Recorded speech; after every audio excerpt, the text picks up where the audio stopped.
Generally, I try to avoid background remover tools, and I know that's harder for people that live in cities where you have to deal with urban lights. Light pollution emanating from the ground can make a powerful gradient. For myself, living in a dark sky region, the only thing I have to deal with that creates a gradient is moonlight. And it's typically only a problem once the moon reaches about 80% illumination. But even with the problem being so limited, I still try to avoid gradients remover tools. In the old days, I just found they took too much information out of an image, and I still find that to frequently be the case these days, even though we have much more powerful AI-driven tools such as Graxpert, which is excellent. And I like to keep my hands in the development of an image. In other words, I prefer to know how to remove things like gradients and other problems myself by use of developing tools rather than scripts in AI, because I find that understanding the processes improves my ability to develop my images exactly the way I want them. So, you are seeing in front of you a collection of star clusters that I shot on December 15th during the full moon. On nights of a full moon, if the sky is clear, I still open up the observatory and do plenty of astrophotography. At those times, however, I tend to focus on bright broadband emitters, such as galaxies and star clusters. Full moon nights are typically not great nights to be shooting nebulae. And each one of these images did end up with a moonlight-created gradient in it, like this. This is an image of NGC 6838 after the RGB and luminance masters were composited together. And you can clearly see the color and luminance gradients in the image, especially the red in the lower quarter of the image. And yet, entirely without the use of background or gradients remover tools, the image was transformed from this into this. Accomplishing this without gradients remover tools is remarkably simple. Let's jump in. I'm in Pixinsight, where I'm going about my usual process of creating my RGB master. I've already gone through the underlying fundamentals, which is to say, I've stacked the subs, run Blur Exterminator in correct and default mode on them, which corrects any misshapen stars, provided there are any, and then deconvolves the stars and sharpens any structures in the image. This is just a star cluster, there are no nebulous structures, so it's mainly just a matter of sharpening up and deconvolving the stars. Then I star aligned the RG and B masters to the luminance master, and then combine them all together using the channel combination tool. Now the histogram has not been stretched yet, I've just been using the screen transfer function, but I'm applying the screen transfer function's histogram stretch to the image permanently right now. This is done by dragging the action icon from the screen transfer function tool here up to the action icon region in the histogram transfer tool right here. This transfers the temporary screen transfer function stretch into the histogram tool, which is then applied permanently to the actual image. This renders the image temporarily white, or everything's whited out, because it has the screen transfer function's temporary stretch now on top of the permanent histogram stretch. Hitting Ctrl F12 will remove the screen transfer function's temporary stretch. And then, once again, we can see the image. Now that the histogram has been stretched, I can run the noise exterminator. For the noise exterminator to do a good job, the histogram really needs to be stretched. The information needs to be non-linear. Noise exterminator will work its magic and get the noise out of the image over the next few seconds, and presents us with a cleaned up image wherein we need to do something unusual now. We're going to run the star exterminator on this image. And you might be thinking, why? Oh, why would you run the star exterminator on an image that's nothing but stars? A star cluster is nothing but stars. You see the bright haze in there? It's not so bad with this star cluster because this is a dimmer star cluster, but still there's that haze and these artifacts that are found in star clusters that are referred to as light worms because when looked at in a certain way, they look like squiggles of light. As far as the star exterminator is concerned, that haze and those light worms, that's just nebulous material, so it pulls the stars away from that and gives you a cleaned up image of stars without the unwanted artifacts. I'll go ahead and run the star exterminator now and show you what happens. The star exterminator is almost done, and when it's done, it's going to pull out an image that shows us our stars. You can see them on the left, and we're going to get our haze, which includes the gradient and everything else we don't really want in that image, and now that's on the left. You might notice right now the stars look off, over colorful, a bit greenish, and that's because those are the RGB stars. We haven't added the luminance information to it yet. I'm going to save the star plates as a lossless TIFF, as well as the starless plate that contains our gradients and unwanted illumination, because that is necessary to do good processing of a star cluster, because it adds back a little bit of the glow to the center of a star cluster in particular. We just only want that glow. We don't want all the artifacts. We'll get to that in a moment. Now I'm going to process the luminance master in the same way. I've made a clone of it just by clicking and grabbing on the tab and dragging the tab a little off the main image, and that automatically makes a clone.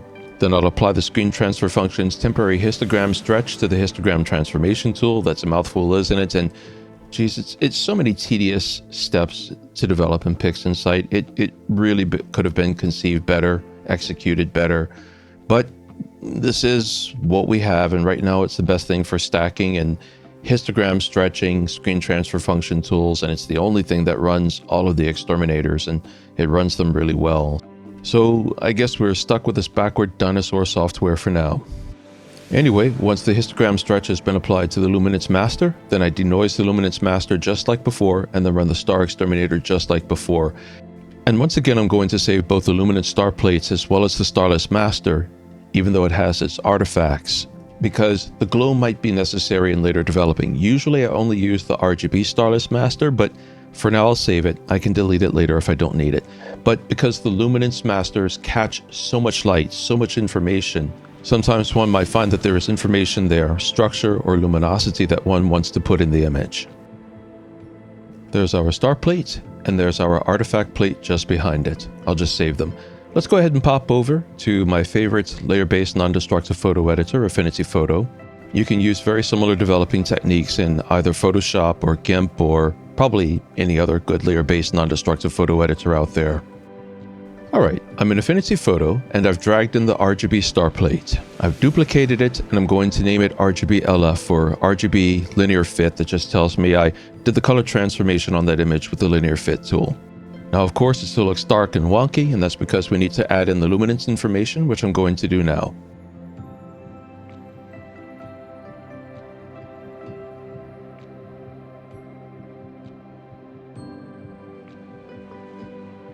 The snap tool aligns the luminance plate perfectly over the RGB master, and now I'm just going to switch to the screen transfer composite mode. Composite modes are known in Affinity Photo parlance as blend modes, but it's the same thing. Applying the screen composite mode to the luminance master will cause it to add all of its light information to the RGB star plate below. Now, the image looks a little more natural. It still needs work, but we're getting closer to our target. Part of the reason it still doesn't quite look natural is we don't have all of that background information that was extracted using the star exterminator. We need to bring that back, but in a limited way. So I'm going to go ahead and grab the RGB starless plate and drag it into the image now. And with the snap tool turned on, I'll place it right over the luminance and RGB masters, and it will snap perfectly into place.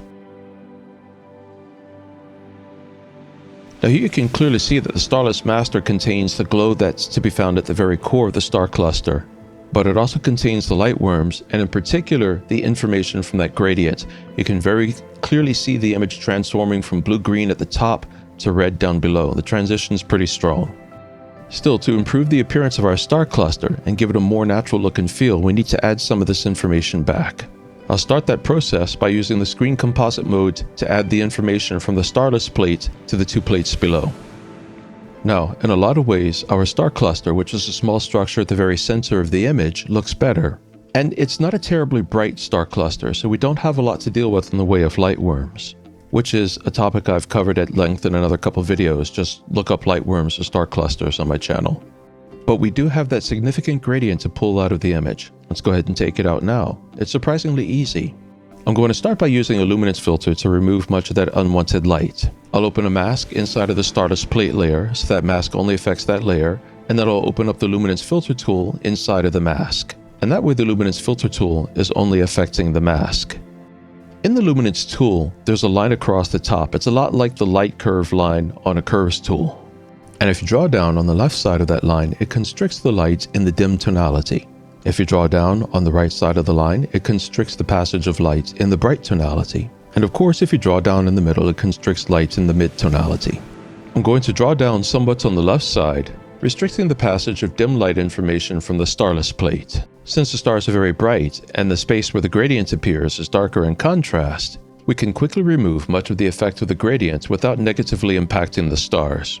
Because the gradient pushes up a little into the low mid side of brightness, I'm going to make a bit of a horseshoe curve down the center of the light filter, which helps to constrict the brighter regions of the gradient out of the image. Now you can see, just with the usage of this tool, most of the effect of the gradients has been removed. Likewise, the stars still retain their color and their luminosity. They've lost perhaps a small percentage of it, but we can get that back through ordinary enhancement techniques later on. Now I'm going to open a very powerful tool that I don't think gets enough attention, the Levels tool. In many ways, it's like the Curves tool, but squared in power. It cannot replace the Curves tool. It has different uses, but it is extremely powerful when used well. On the Levels tool, I'm going to very slightly increase the black level on the master channel, which will increase the black level across the red, green, and blue channels. And this will raise the value of black. In other words, things will need to be slightly brighter to not appear as black. And this helps constrict any lingering effects of the gradients within the image. Then I'm going to augment what's been accomplished by slightly increasing the black level by very slightly constricting the gamma level. Gamma constrains the light information to not appear until it's at certain ranges of brightness. And when black level is combined with gamma level, you get a very powerful means of constricting out unwanted noise and artifacts such as gradients from an image. Now we're almost done, and I'm just going to crop the image and get it ready for the final step of editing. Now, I've zoomed it a bit closer to give a better view of the star cluster. We don't really have much in the way of artifacts anymore around it. There are no light worms, and most of the problems created by the gradients are gone. Color's still a little off, and I want to be able to distinguish the stars a little better from one another, so I need to make some further adjustments to the image before it's done. To do this best, I should work on all of the information together. So to do that, I'll just merge all of the information below into a new pixel layer by making sure all of the layers with relevant information are visible, and then right-clicking on one of the layers. And when the menu pops up, I'm going to see an option called Merge Visible Layers. And I'll click on that option, and in a moment, the program will create a new pixel layer that has all of the information from the lower layers combined. I'll just quickly rename that layer LRGB Pix, just to remind me what it is. I always call my combined layers LRGB Pix. Now, because of the moonlight, the lighting is a little imbalanced. The space needs to be a little bit darker, and the stars need to be a little bit constricted in a natural way, a way that draws them inward in a manner similar to deconvolution, and that's easily accomplished with the Curves tool. In Affinity Photo, I'll open the Curves tool, set the mode to Lab, and select the lightness value, which has it adjust the luminosity. Then I'll create a very shallow -C curve by dragging the light curve down just a little bit, about 1/4 to 1/3 of the way from the left lower side of the curve, which will very slightly darken the space and constrict the stars, further distinguishing them one from another. That's especially important at the core of that star cluster. The color is a little bit imbalanced, so I'll open up another Curves tool, set it for RGB, and choose the green channel. And I'm going to very slightly constrict the green in the channel. And this will purify the appearance of the red and the blue within the image, giving the stars better color. Now I'll open the Vibrance tool, and I'll increase the saturation slider bar a little bit. The saturation slider bar has a very powerful effect on color. You have to be careful with it because it's easy to clip the color curve. And due to the moonlight, there is a little bit of lingering red in the image. So I'll open another Levels tool, select the red channel, and very slightly constrict the red gamma. I like where this is going, but it's not quite done yet. It looks to me like there is a little bit, just a hair's breadth, of lingering gradient within the image.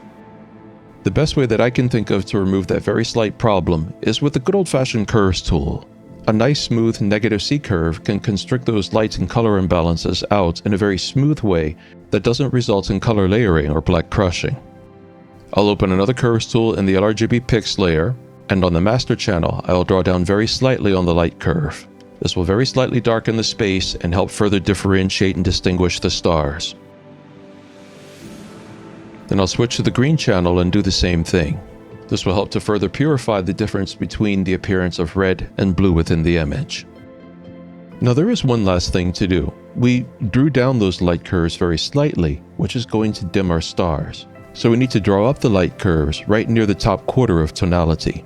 The histogram on the light curve box is divided into dim, low moderate, high moderate, and bright tonality.